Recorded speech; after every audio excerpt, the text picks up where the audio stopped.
I'll turn it over to you all. Can you give us an update on where things stand with Joe Burrow and if you have any timetable now?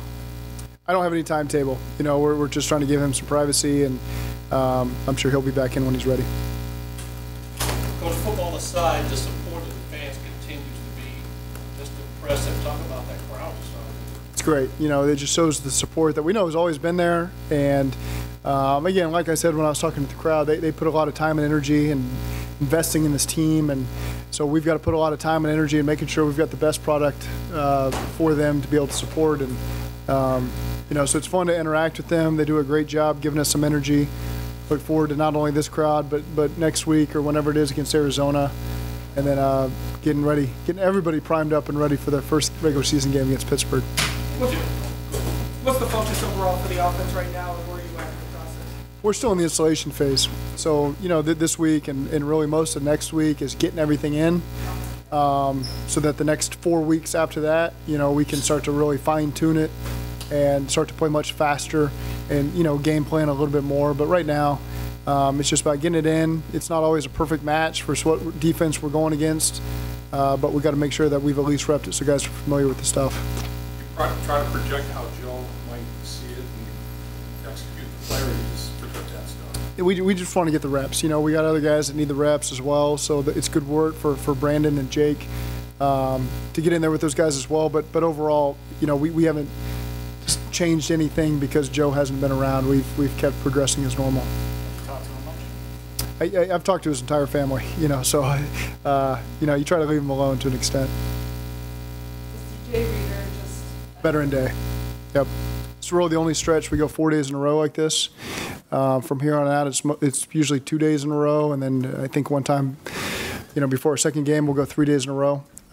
So usually it takes care of itself, taking care of some of those veteran guys, but this is our only 4-day stretch, so we gave them today off. A couple of possible injuries yesterday turned out to be not so such a big deal, which is good. Yeah, sometimes it's difficult to avoid. You know, the one with Mike T was just kind of unlucky with him and Mike Hilton.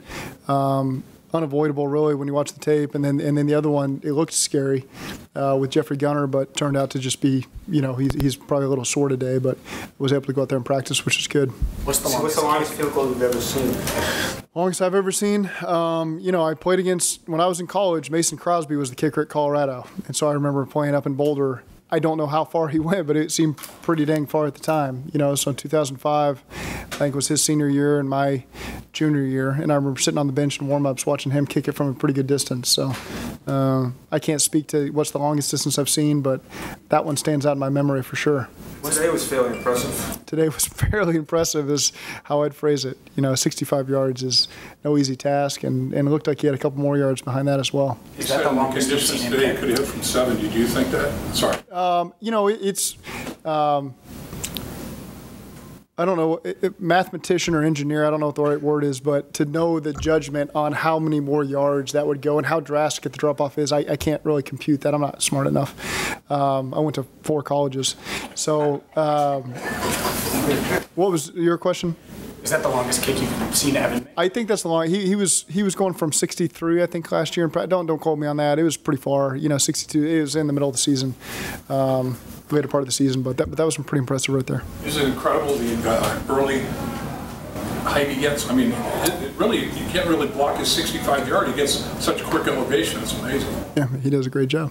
Yeah. I know you don't want to put a timetable on Burrow, but I didn't. I know. Yeah. I saw that earlier. Yeah. But is there any scenario where he plays? Can you see it in the first preseason game, or is he already ready to roll now? I probably know the answer to that, but I'll keep it to myself for now. You know. With you giving the guys off tomorrow, next week, what are you anticipating to see from the team when you guys put the pads on? Well, yeah. So right now it's all league mandated what we have to do with the days off and what we wear, you know, leading up to these next 3 days. And then beyond that, it's in our control. So good to get their bodies back. They got to do a great job with their own recovery as we've gotten back in this. Then we come out with helmets. So it's another ease-in day, and then we really get to ramp it up with the pads. So it's just, you know, the installation, guys should start feeling more confident and more comfortable with how we practice, what we're asking them to do, so that when they put the pads on, they can control themselves a little better, execute at a higher level. So just excited to see, who turns it on and who can do their job with the pads on, and it'll be fun to watch. Is there a specific position group that you can really tell a lot more when the pads do come on in terms of evaluation? Yeah, I think the easy answer is up front. Because sometimes it's just hard to know the different types of tempos guys are physically going at. Their legs may be moving one way, but physically, upper body wise, when they're blocking or going against a block, it's hard to get a gauge for me personally to know where everybody's at. So when you put the pads on, that's a little bit better of an indicator. Jamar keeps making plays, which he does. Just what's been the most impressive part to you about the camp he's had so far? It's normal for me to watch him do this. So you probably take it a little bit for granted. When he makes these plays, but he's just such a viable threat in any one-on-one situation, or even sometimes when you cheat to him. But I will say this: our DBs have they compete, man, and they don't back down from anybody. And particularly Cheeto and Eli, the two guys that have gone against him, it's been really fun to watch because those guys all play with a high degree of confidence. Cam Taylor, Britt, someone who's also been very competitive when you're talking about the I think he's tracking in the right direction. It's he's been working more with the twos, but again, I've liked what I've seen really from that entire group. I think Chuck has done a great job with those guys. Rob's done a great job with the back end, and so far those guys are on a pretty good pace. As we've practiced through these first 4 days. When Joe does come back eventually, do you anticipate a buffer period almost where he's in the building but not practicing, or do you think it'll be? Yeah, that's hard for me to predict right now, so I'll just stay away from making that prediction. Is that speed of the young defensive back showing up for you? I mean, have you seen it? Have you seen the flash? They're playing fast. It's the question then becomes when you start to put in more install, how fast do they continue to play? So that's what we'll see, and that's really what the preseason games are exciting to watch that type of thing play out. Zac, yesterday after practice, Joe Mixon kind of reiterated to us that he would have loved to have been on that final drive in the Super Bowl and thinks that he could have helped gain that extra yard or whatever it would have taken to win the game. What do you like about him and his competitiveness even 6 months later, and what have you seen from him in camp so far? I think he's really done a great job. He always comes back in great shape, and so the way he moves, and you can already feel his power even without the pads on. He's such a team guy. You absolutely should feel passionate about that situation. He's handled it outstanding, and so that's much appreciated. He knows that, and it's one of the reasons why you want to get back to those moments, and keep it going. What was the reason you gave him the mic? Let me finish up, Mike. Just really quick follow-up. As a head coach, there's a fine line, right, between the competitiveness and going overboard, going too far with, I could have helped, I'm bitter, I'm angry, I'm upset. Yes. I assume in your vision, not that far over. Absolutely. He's in the right sweet spot of motivation. There's no question. You could see that handled a million different ways, and that's just Joe. Joe's always been a favorite of everyone that's been around him. Just talking to his college coaches, Cale Gundy and those guys that recruited him and coached him. He's one of their all-time favorites. And so that he makes an impression on this entire building. Everybody he's around. You see him going around signing autographs, during the practice today. That's not for show. That's not just because there's a stadium of people. I see that when I go to his camp here in Cincinnati. I'm sure people see it at his camp back in California. That's just his interaction with everybody he comes across. He's one of the most genuine players I've ever been around. So he's definitely appreciated by everybody here in this organization. Did you two talk about that moment at all? Yes. Yep. He essentially said yesterday he probably should have tried to check himself in during that third and fourth and one. Yeah, I mean, all that part we've moved on from, in the game, but I do appreciate kind of how he's handled himself, and it can be an emotional moment. So what was the reason you gave him the mic today at the beginning of the game? Oh, he's a guy that brings a lot of energy. That's what you're looking for, when you're talking to the crowd. And he's, we haven't voted on captains this year, but he was a captain on the team last year. He's a team leader, practices with a lot of energy. The fans love him. He brings a lot of energy when he's on the mic. And so, that's a pretty easy selection. Overall, how do you feel like the installs went the first week? And what exactly, if you're trying to see if an install looks good for that first week, what are you really looking for? Well, we want to make sure everybody's in, so everybody knows, when we call a play down the line, they've heard it, they're responsible for it. It's in the playbook, they've seen the clips of it, and so it gives them a chance to operate at their fullest. But there's a lot more to go. So you get a chance to put it all in, and then you kind of get to retrace your steps a little bit and combine it all, and then really see how guys can handle it. So we know how the guys who have been around here have done it. They've heard it. They got to step up. Some of the new guys, you really get a chance to see how they process information. Because in a game week, oftentimes, there's going to be a package of plays. I can't give you a percentage of what the playbook is that week. That's going to be new, and guys got to learn it in 4 days. And I've been around guys that learn it on Wednesday. They got it down pat, and they're ready to execute on Sunday. I've got guys that take all the reps through Saturday to really understand it before they can execute on Sunday. So you kind of get a feel for what you're dealing with. It's not good or bad. You just now have a better understanding of how that player needs to learn and how you got to approach that moving forward. Did Evan approach you about wanting to do that?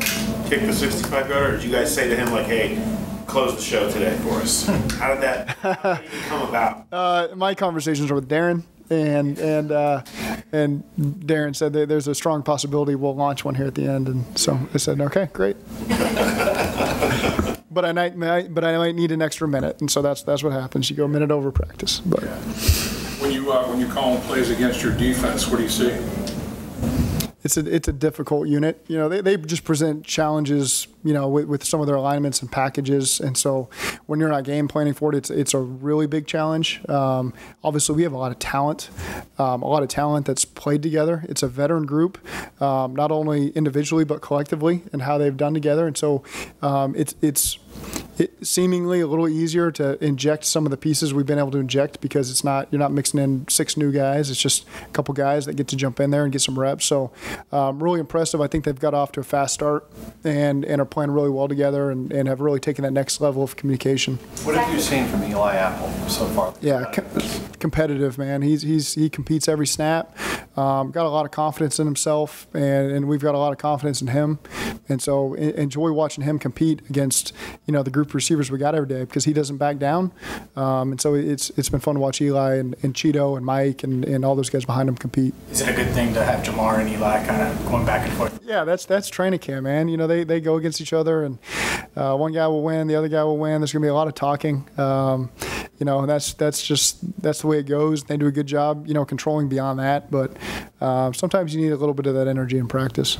We've asked you a lot about the timetables for LC, T, and Logan, but we haven't asked you much about Joseph Osai and what the next steps for him in terms of getting some more reps and being able to do more team stuff. Yep, the next step for him will be the team reps. So he's doing the individual, doing some controlled unit work, and then as we continue to go here, we'll start phasing him into the team. So. It's not it's more of a short-term thing probably than a long-term thing, and we'll just continue to take it day by day and create a plan with Matt Summers and his staff. What excites you about Cheeto? Man, he's like just the quiet assassin out there. I mean, that guy does his job to the highest level.